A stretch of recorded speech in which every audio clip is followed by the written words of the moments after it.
Memasuki tahun ketiga, perang yang berlangsung antara Rusia dan Ukraina masih terus memanas.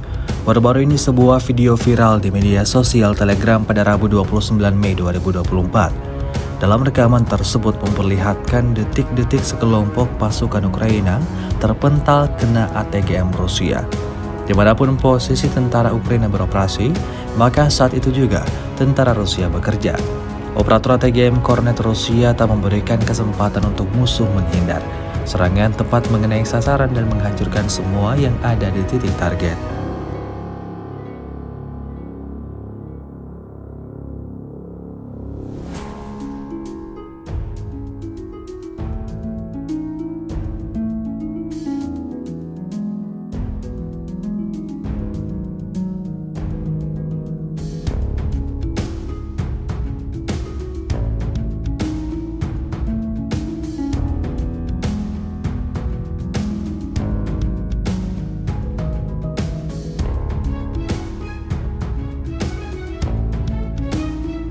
Download Tribun X sekarang, menghadirkan lokal menjadi Indonesia.